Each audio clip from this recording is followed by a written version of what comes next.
Good afternoon, ladies and gentlemen. Thank you for joining us here to mark the launch of the Global Information Technology Report 2015. My name is Oliver Kahn. I work in the public engagement team at the World Economic Forum. Today's launch goes with the headline, "The Digital Poverty Holding Back Global Growth and Development." It's not an overly cheerful headline. I think there are some worrying findings here. We'll keep going into those in great detail over the course of this session. I would also very much invite you to share with us via social media, on Twitter and Facebook, any questions you have, which will then be used and can then be used to shape and form this discussion. We're going to try to get as much value out of this 45-minute session as possible, so I'm going to keep my words to a minimum. I will just, however, introduce my panel. I'm delighted to be joined with today, each of who will say a few words, and then we'll have a free-flowing, hopefully dynamic conversation regarding the state of information technology and whether it's being leveraged to be effective might be to drive economic growth and improve social development. The first speaker up is my colleague from the World Economic Forum, Thierry Geiger. He's a senior economist and a co-editor of this report. Following Thierry will be Sumitra Dutta, the Dean of the Anna Elmer Linsbeth Samuel Curtis Johnson Graduate School of Management at Cornell University, another long-term collaborator with the forum on this report, and delighted to be joined by Sumitra in our New York office. Next we have Bruno Lanvin, another long-term partner and friend of the forum's Executive Director at INSEAD's European Competitiveness Initiative. Dr. Robert Pepper is our next speaker, Vice President of Global Technology Policy at Cisco, and very delighted again to be joined in Istanbul, I believe, by Bajat El-Dawish, who's a partner at Strategy and leader of the firm's communications, media, and technology practice in the Middle East. We're going to start, as I mentioned a few seconds ago, with Thierry just giving us a broad overview of this year's findings. Thierry. Thank you very much, Ollie, and thank you everybody for watching this webinar. I'm going to give you a very brief overview of these results and reports. If you can, a few slides we're gonna show. So I believe you see them now. Basically, it's the 14th edition of this Global Information Technology Report. It's the result of a collaboration between INSEAD, the World Economic Forum, and Cornell University, and benefit from the support of Cisco and Strategy and all of these companies and organizations are present on today's webinar, and it's a pleasure. The report features the Network Readiness Index, which is a model which is used to track the IT revolution around the world. So basically, we measure the drivers of network readiness, and by what network readiness we mean the capacity of countries to leverage ICT for increased competitiveness and well-being. So this model it's an index, covers 143 economies, is made up of 4 main components: environment, readiness, usage, and impacts. And we are, each of these buckets or categories are further subdivided into what we call pillars. And if you go to slide number 3, you will see the structure of the index. Thank you. 10 pillars distributed into these 4 components. And as you see, it's a multitude of factors that allow countries to benefit from ICT. It's not just about usage, it's not just about having access to the technology, but it's also having the skills and having the right digital ecosystem to really make the most of the ICT revolution. So this index helps us to produce the rankings that you've probably seen today in the news. And on the next slide, we're going to introduce you to some of the highlights of this year's results. So Singapore's this year tops the league as the most network-ready country in the world, taking over Finland. As you see in the top 10, 7 of them are from Europe. So the European countries continue to dominate the rankings, especially the Nordic countries, Finland, Sweden, Norway, and lower you would find in the top 20 Denmark as well as Iceland. So very strong dominance of European countries, joined in the top 10 by Singapore, of course, the US at number 7, and Japan number 10. Japan climbs 6 places in this year's ranking, one of the biggest jumps among the best performing countries. Elsewhere in the world, what you see is, for example, is Estonia leading the Baltics at 22nd. A very strong push, and the rise of the Baltics is one of the remarkable findings of this year's report. Estonia, Latvia, Lithuania, really strong push towards the digital economy, and this is very remarkable. Elsewhere, you have UAE, the United Arab Emirates, as well as Qatar leading in the MENA region. You have in developing Asia, you have Malaysia at 32nd, well ahead of all other developing Asian countries.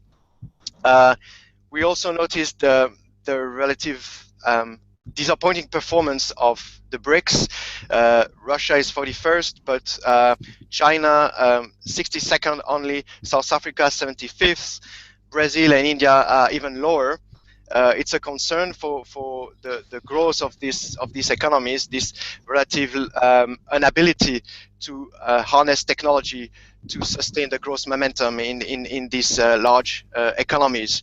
A lot of insights and nuggets coming out of this year's rankings.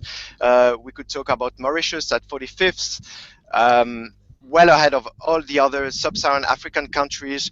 The next country is Seychelles and South Africa, which are 75th and 76th respectively. So Mauritius really in a league of its own when it comes to Africa.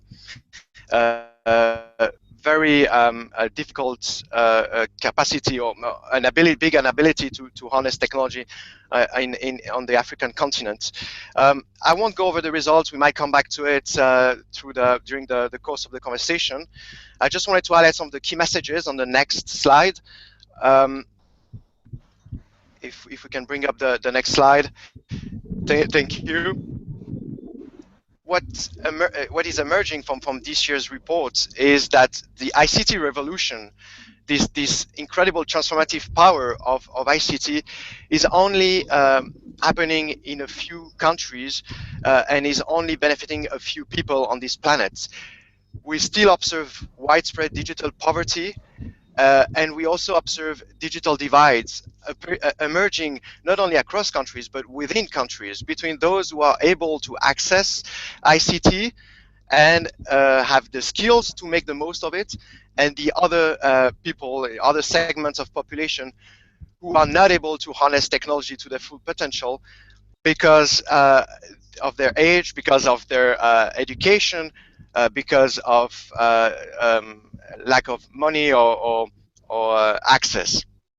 So this is something we want to highlight. There is a persisting and even widening digital divide across and within countries. Also, we should not kid ourselves. The mobile revolution that has happened and that has put mobile phone in the hands of 3.5 billion people on the planet is only part one of this IT revolution. 60% of the population has never gone online yet. So, and only when internet will have reached, universal penetration, we will see the full potential of the IT revolution. And this is what we need to do: is to really step up efforts to bring fast, reliable, affordable, and universal internet to the world. And only then these incredible transformations will happen. The reports contains a number of solutions by leading experts and practitioners. We will hear from them today during the conversation. So the first part of the report is really the diagnosis. The Network Readiness Index is a diagnosis tool. It gives a picture of the state of network readiness around the world, and the subsequent chapters provide solution on how to bridge the divides, how to make this ICT revolution a reality for everybody. I'll stop here and hand over to Ollie. Thank you. Thank you, Thierry. Limited benefits, widespread digital poverty, lots more work to be done. Sumitra, do you share this rather dark prognosis? You've been involved in this field and in this report in particular for quite some time now. What is your own personal take on the findings in this year's report? Yeah, thank you, Oli, and hello, everyone. Thank you for joining us on this important webinar on the dissemination of the global IT report results. Your question is a very important one, Oli, and reflecting back upon the last 15 years that we have been working on this report in different editions, I recall more than a decade ago, most of the excitement and enthusiasm was around the spread and diffusion of technology. And there were a lot of concerns around the digital divide in access to technology. And there was a sense, perhaps a false sense of hope, that by increasing access, one would reap the benefits of technology penetration, of technology progress. Now, a decade later, the results are giving us a very compelling message about the limits of the digital revolution. As Thierry said, we have to shift the focus from the digital divide to the digital dividend. This does not mean that we have solved all the issues of the digital divide. There are lots of emerging digital areas on which there are big differences that emerge both inside countries and across countries. But I think the most important message that I take from this year's result is that we have to start working on the digital dividend. How do we ensure that societies, regions, governments, countries get the benefits of increased investments and increased diffusion of technology? And for me, this is a matter in which we should really shed our complacency, which may have developed over the last decade, into a sense of urgency. And I say this because, when you go to various technology meetings, people often very proudly and correctly so state that today there are more mobile phones than the population of the world. It's a great result and we should be very happy about it. But that often tends to give people a sense of complacency, that just by having cheaper access to technology, we have really solved the problems. But what the GITR results are showing this year is the problems go and the challenges go far beyond just access, and we need to have a collective sense of urgency to try to enhance our ability to reap the digital dividend. And this will not happen alone by one partner or one player. We need a concerted collective action across both government, the private sector, civil society, and other interested players in this domain. Thank you. So, all very, very important points, Sumitra, and we'll be certainly looking into those questions during this debate, switching from access to reaping the dividends and trying to shed that sense of complacency. Before we do, I do want to go back to the digital divide and the access issue for a time. Bruno Lanvin, one of our recurring themes, as Sumitra has just alluded to, in fact, is the fact that there is a digital divide within countries as well as across countries. What is your state on that dynamic in 2015? Well, thank you, Ali, and hello, everyone. Indeed, about 15 years ago, French economist Elie Cohen said that globalization was about reducing disparities between countries while inequalities were increasing inside those national economies. And he saw that as one of the greatest dangers of globalization. And ICT is probably the area in which we've seen this phenomenon with the most acute degree of veracity.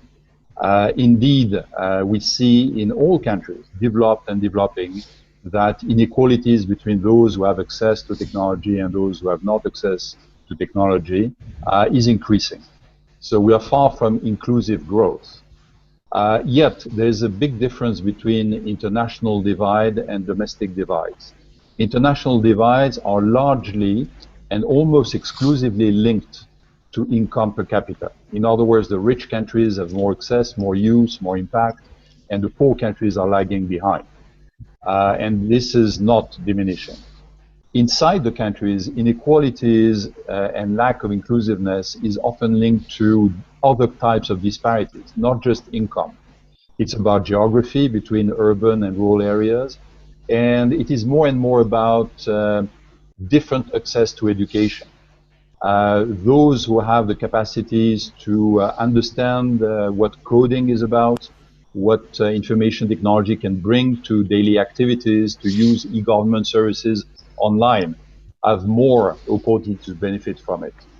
And this inequality, again, is not exclusively linked to income, and it can be fought. It can be addressed by appropriate policies, appropriate regulatory instruments. So it is indeed a source of concern, but it is also something we should not be totally sad about, because it is relatively easy to be corrected.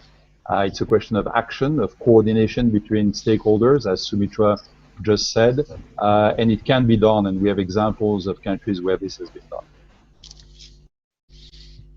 Thanks, Bruno. And again, I'd like to hear more about those examples and what exactly are the major lessons and the best case studies. How can we collectively act to create better impact in this field? Before we do, again, I'm just going to go to Dr. Robert Pepper from Cisco. Robert, I'm going to read a passage from the first paragraph of the chapter you contributed to this report. It talks about telecommunications as an engine of growth and a major source of employment and prosperity, which are great words indeed. And they were taken from the Maitland report, which was written and commissioned by the ITU in 1985. So 30 years on, I'm going to ask you to don a self-reflective hat and perhaps give us your thoughts on what kind of record the technology industry has achieved in those years, in that intervening period, towards driving towards great prosperity and jobs. Thanks, Ollie. I'm actually, I think, the optimist here, and I say that because when we go back and take a look at the Maitland report, right, and the recommendation in the Maitland report was that because of the economic benefit of having a telephone, they said everybody on the planet should have access to a telephone, and what that meant 30 years ago was that everybody should be within at least a one-day walk of a telephone, right? If 30 years ago we had suggested that 4 or 5 billion people on the planet would have telephones in their pockets, they would have laughed at us. I actually think that we've made huge progress. There's a tremendous amount that yet needs to be done. But when we take a look at the data, what we see is that ICT is helping reduce global income inequality country to country. The countries that are not connected, they're not progressing. But virtually every country today sees being connected as an imperative. And in fact, if you drill down on some of the BRICS data, Terry, that you mentioned, some of the countries, South Africa, for example, actually improved in its absolute NRI score, but it fell in its ranking because other countries are improving faster. There are a number of countries, Germany, France, Spain, in Europe, that improved in their absolute score on the ranking, but fell in the relative rankings because other countries are improving faster. We know that connecting improves improves income. Broadband is an income multiplier. The problem is if those who are connected are improving and they're growing, the people who are not connected, countries that are not connected, companies that are not connected, households that are not connected, if they're not connected, they're going to fall further behind because those who are connected are benefiting from the multiplier effect of being connected to ICTs. That is the paradox. That is the huge paradox that we see in this year's, that comes from the research that we did with this year's report, right? ICT connectivity and broadband can close the gaps, but if you're not connected, you fall further behind. So we can talk more about some prescriptions later of what to do about it, but we've already heard some of it. It's not just the access. It's not just the supply side deployment. It's the usage. It's what I tend to talk about or think about as the demand side. It is how do people, not only connect, but use and integrate and benefit and get value from being connected. So frankly, from what we now know, it is just, in my mind, not acceptable if somebody is not connected. It's not acceptable if a country is not connected. It's not acceptable if a household is not connected. We're not going to go back and unconnect or disconnect people who are already connected, and we know that they benefit. So if we want the benefits to be global, we have to connect everybody, and it's not just being physically connected, it's using it in ways that people get value. Thank you. Thank you, Robert. And again, touching on some really important questions, and continuing that segue from supply side to talking about demand side. Bajat, I'm referring to your chapter here when I read that 80% of Wikipedia articles are written in just 28 languages, whereas 80% of the world's population speaks one of 80 languages. There's a huge discrepancy there, obviously, and there's obviously a very one-sided approach when it comes to content and to services on the internet. Given your experience working in the Gulf region and further afield in your practice, what are the impressions you're picking up from the ability of content and services to drive take-up and address this issue we're talking about of getting a digital dividend from IT? Thank you, Uli. Indeed, this question about content and services is spot on as part of this discussion. As Sumitra explained, today, affordable access is being addressed. And the population has to mobile infrastructure or even internet infrastructure. But we're seeing that even those who have access are not using the internet or benefiting from the advantages of being online. And the question we wanted to focus on this year is, how do you measure the progress of your digital content and business ecosystem in order to support and bridging the digital divide or the digital dividend in your markets? You mentioned one interesting statistic. Another one is in a survey with those who are offline in the US, 34% mentioned the reason why they are offline. They do not see an interest in what's being offered on the internet. So the first question is, look, how do you make sure the content and services provide incentives and use case for the countries you have in order to get online and benefit? The second question is, how do you make sure the sustainability of these digital content and services is there? In large markets where advertising is well developed, you may have a solution, but in other markets where the advertising spend is not developed, this is an issue.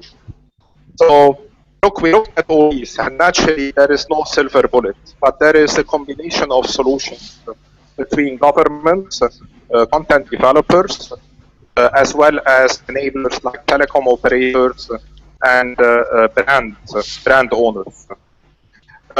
And you will see that different markets who have different economic characteristics will have different means to do that. For example, in the US, where 70% of the economy is driven by consumer spend, the solutions you need are different from a market like Qatar, where 70% of the economy is driven by government spend.